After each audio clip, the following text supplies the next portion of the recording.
ஹாஸ்பிட்டல்ல வந்து அட்மிட் ஆனா அன்னைக்கு அவர் வயிறு வலியோட தான் இங்க வந்திருக்கா.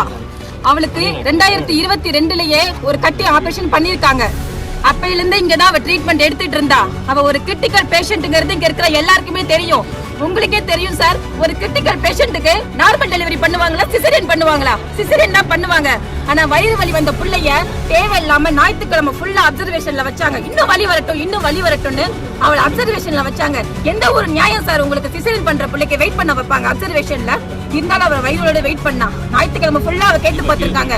இப்ப இன்னைக்கு பண்ண முடியாது, திங்கக்கிழமை தான் உங்களுக்கு ஆபரேஷன் பண்ண முடியும்னு சொல்லிட்டு திங்கக்கிழமை சிசேரியன் பண்ணாங்க.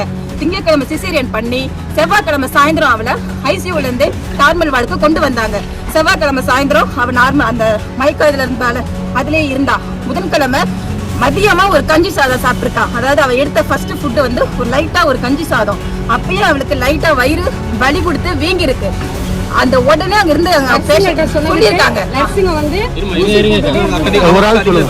நர்ஸுங்கள்ட்ட உடனே சொன்னதுக்கு அவங்க என்ன சொன்னாங்கன்னா, ஃபர்ஸ்ட் காரணம் என்ன சொன்னாங்கன்னா, ஸ்டிச்சஸ் போட்டிருப்போம்ல சிசேரியன் பண்ணி, அந்த வலி உங்களுக்கு ஒரு மாதிரி இழுத்து பிடிச்ச மாதிரி இருக்கும் அப்படின்னு ஃபர்ஸ்ட் நர்ஸ் சொல்லியிருக்காங்க. இந்த பொண்ணு சரி ஓகே நாங்களே விட்டுட்டோம்.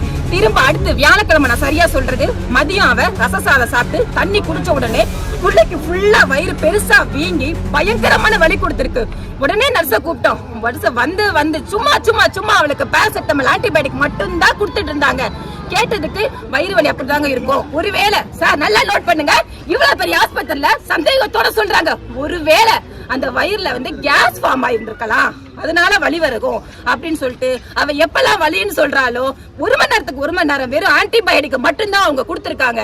அப்பயும் அந்த அட்டெண்டர் கேட்டிருக்காங்க, ஏங்க இப்படி சும்மா ஆன்டிபயோட்டிக் குடிக்கிறீங்க? இப்படி இல்லங்க, நாங்க டாக்டர்கிட்ட கேட்டோம். நர்ஸ் சொன்ன வார்த்தை இதுதான், டாக்டர்கிட்ட கேட்டோம், டாக்டர் தான் சொன்னாங்க ஆன்டிபயோட்டிக் கொடுக்க சொன்னாங்க. அந்த பிள்ளைக்கு அப்பயும் முடியல சார், வலியிலால துடிச்சுக்கிட்டு இருந்திருக்கா. இது ஃபுல்லா வியாழக்கிழமை நடந்திருக்கு. அடுத்து வெள்ளிக்கிழமை அவளுக்கு வலி தாங்க முடியாம பிள்ளைக்கு மூச்சு திணற ஆரம்பிச்சிருக்கு. அன்னைக்கே அவங்க ஏதாவது பண்ணிட்டு இருக்கணும்ல. அன்னைக்கு என்ன பண்ணிருக்காங்கன்னா, இங்க இருக்கிற எல்லாருக்கும் நான் சொல்றேன், டாக்டர்லாம் பாப்பீங்கல்ல, எந்த சிசேரியன் பண்ண பொம்பளைக்கு சார் இனிமா கொடுப்பாங்க, அவளுக்கு இனிமா கொடுத்துருக்காங்க.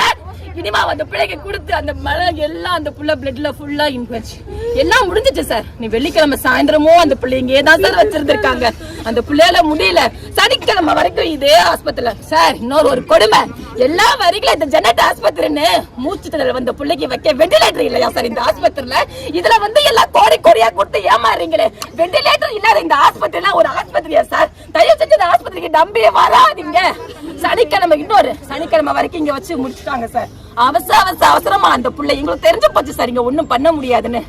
அடுத்து கேஎம்சிக்கு இவங்களே ரெஃபர் பண்ணி இவங்க ஆம்புலன்ஸ்லயே அந்த பிள்ளைய கேஎம்சிக்கு அனுப்பிச்சிட்டாங்க சார். கேஎம்சி போன புள்ள, அன்னைக்கு போன புள்ள சாகர வரைக்கும் அந்த புள்ள கண்ணையும் திறக்கல சார். கேஎம்சில சொன்னாங்க, டாக்டர்கிட்ட கேட்டதுக்கு அந்த பொண்ணு அங்கேருந்து வரப்பையும் சிவியரதாமா வந்திருக்கு. இங்க ஆபரேஷன் பண்ணி பார்த்ததுல ஏதோ குடல்ல லைட்டா ஓட்டையான் சார். லைட்டா ஓட்டப்பட்டதுனாலதான் அந்த பிள்ளைக்கு இனிமாயும் கொடுத்து எல்லாம் கலந்து பிளட் எல்லாம் கலந்து அந்த பிள்ளை இன்னைக்கு உயிரோட இல்லாம போயிருச்சு சார். நேத்து நான் போய் பார்த்தேன் சார் கேஎம்சில. அந்த பிள்ளைய மூஞ்சி எல்லாம் வீங்கி என்னென்னமோ வச்சிருந்தாங்க. இப்பயும் சொல்றேன், எனக்கு எல்லா ஆஸ்பத்திரி மேலயும் சந்தேகம் இருக்கு சார். அந்த பிள்ளை மூஞ்சி எல்லாம் வீங்க அந்த பிள்ளையாவே இல்ல சார். நீங்க தான் தெரியாய கொடுக்கணும். அந்த பிள்ளைக்கு 6 வருஷமா புள்ள இல்ல சார். உயிரோட இல்லாம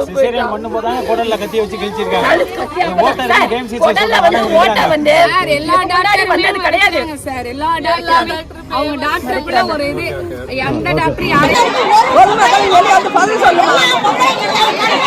அம்மா போப்போன்னு சொல்றாங்க. ஒரு நிமிஷம் வர சொன்னா என்னங்க?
ஒண்ணுமே நடக்கல.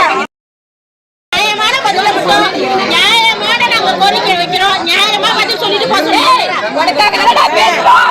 ஏன்டா போன்னு சொல்ற? என்ன பண்ண சொல்றீங்க?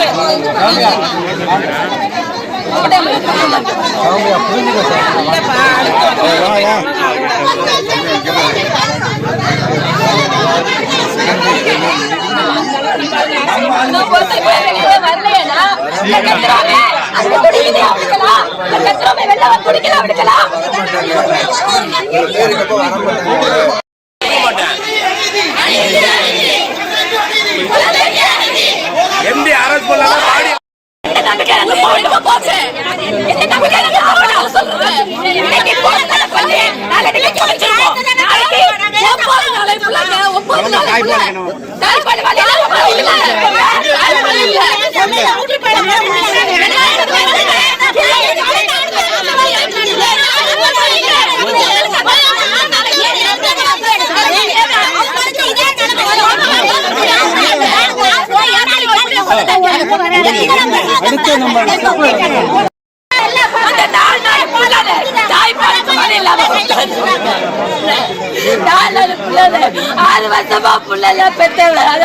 பார்க்காம போயிட்டாரு.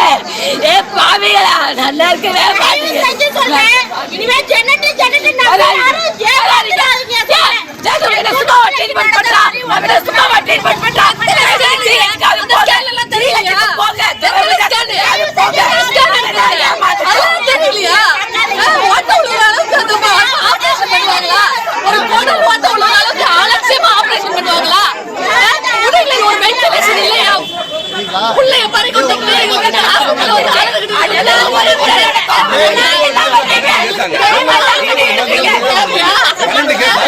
அநீதியால கொலை இது கொலை கொலை குழந்தைக்கு என்ன பதில் சொல்ல போறீங்க?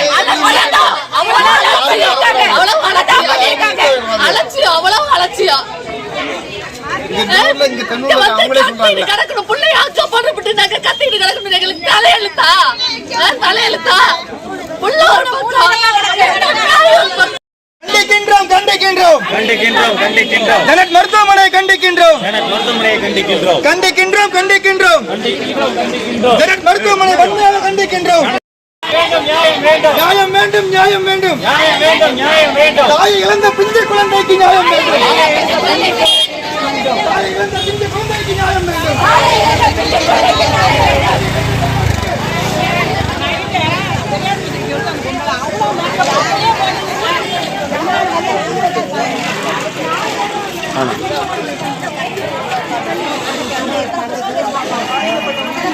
எவ்வளவுதான் உங்கள்கிட்ட நான் ரொம்ப பெக் பண்ணி கேட்கறேன்.